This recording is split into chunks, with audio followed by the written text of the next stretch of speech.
As we turn now to look at other police policies in other parts of the country, to look at Pete Buttigieg's record on policing and racial justice following his second-place finish in New Hampshire last night. The former mayor of South Bend, Indiana, has surprised many with his strong showings in Iowa and New Hampshire, two of the country's whitest states.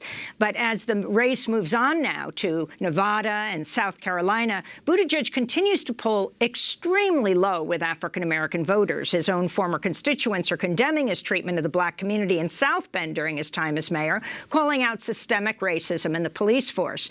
During Buttigieg's tenure as mayor from 2012 to 18, black residents were 4.3 times more likely to be arrested for possessing marijuana than white people. At last week's presidential debate, ABC News moderator Lindsay Davis questioned Pete Buttigieg about the rise in arrests of black people under his administration.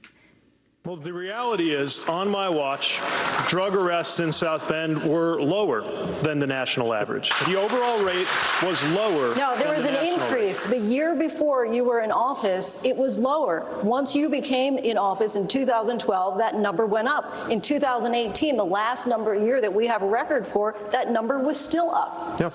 And one of the strategies that our community adopted was to target when there were cases where there was gun violence and gang violence, which was slaughtering so many in our community.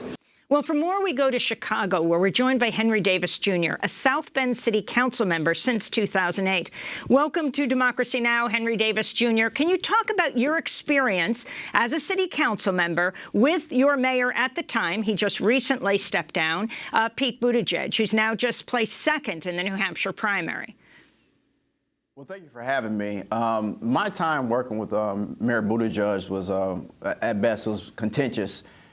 It was very difficult to get across to him and also to his administration how African Americans were living in South Bend and in some of the issues that confronted them on a daily basis. You're talking about double-digit unemployment. You're talking about a very high poverty rate, over 40%. You're talking about high crime. You're talking about schools shutting down and closing. And even some of his policies, when it came to 1,000 houses, 1,000 days program, when he decided to go through the hood or, in the black and brown areas, and he wanted to demolish those homes. And the homes were demolished, but it wasn't the fact that some of those homes didn't need to come down. It was the fact that there was no affordable housing program that came behind it. And so now we're still dealing with, empty lots, high weeds, and a lot of varmints that are living in those empty lots. And so you're talking about right now, even with the police force, you have the lowest number serving of African-American officers in the police force in South Bend. So, there are a number of issues that confronted the African-American community and that he really chose not to deal with. And so as a councilman and having a predominantly black district, a lot of those, fights were held and had on the council floor. And I did as much as I could to satisfy the residents and the constituencies. But it was very hard going back and forth and not getting that money invested back into the community like it should have been. And so here we are now, dealing with a presidential idea of a Pete Buttigieg, and even back in South Bend, how do we correct some of these social ills in its environment? African Americans. Go ahead, I'm sorry. I wanted to say the whole country learned about the murder of Eric Logan, a black South Bend resident who was shot and killed by white police officer Ryan O'Neal because, of course, at the time, Mayor Pete Buttigieg was running for president. Can you talk about how he handled that and also about the firing of the first black police chief, Darrell Boykins? Well, just like I just talked about, he didn't handle it. If he did handle it, it was a fumble. Eric Logan was a combination of events that took place since he took office back in 2012. Right after he took office, there was a young man by the name of Michael Anderson that ended up dying under suspicious circumstances with the South Bend Police Department. There was another young man named Deshaun Franklin who happened to be sleeping in his home, and he was attacked and brutally beaten up by South Bend Police. And, none of those officers were even disciplined.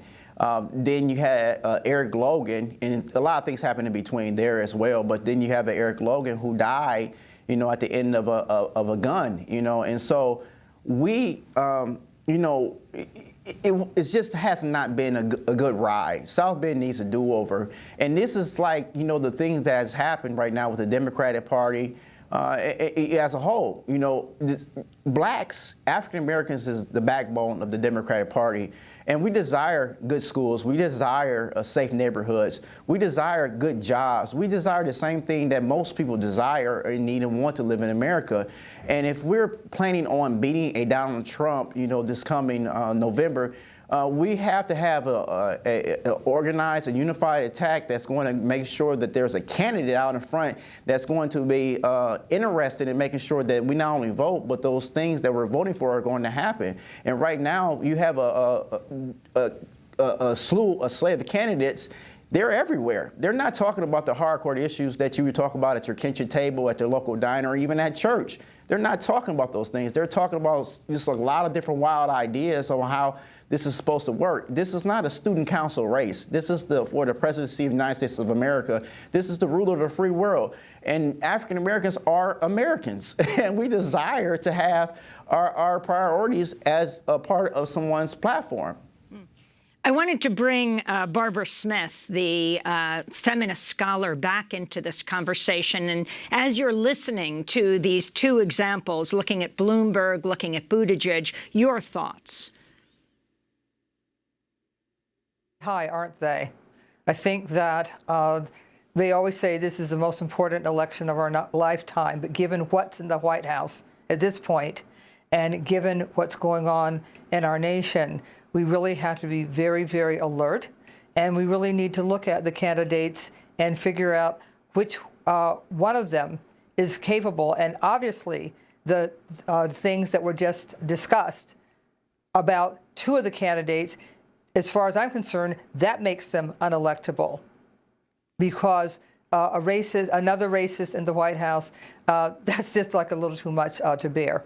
I think that we do have a candidate who deals with bread and butter issues, and that's why I'm supporting Bernie Sanders. Henry Davis Jr., if you could talk about, I mean, I guess the population of South Bend is something like, it's more than a quarter African American. In the last minute that we have you been surprised at the rise of your former mayor, of Pete Buttigieg, from South Bend mayor and all the controversies that were there at the time, to now being one of the front runners for president in the United States? I'm absolutely surprised by the rise. There's an expectation of presidential, but there's also something that needs to go behind that and something to support it, and that means a resume and some real-life things that have occurred. Biden took a text out on Mayor Pete, you know, recently this past week, and talked about his lack of experience. And although those things probably were pretty hardcore, the truth is that we expect that we're going to have a president that has some support from the rest of the U.S. Senate, some support from the rest of the U.S. Congress, but not only that, but have some real-life experience at trying to be or being a president or being something that is more than a mayor. And so we desire somebody there that is going to be able to, day one, take over the reins and try to correct some of the things that Donald Trump has, you know, stepped on and hurt us with. We're going to have to leave it there. Henry Davis Jr., thank you so much, as well as Barbara Smith. I'm Amy Goodman. Thanks so much for joining us.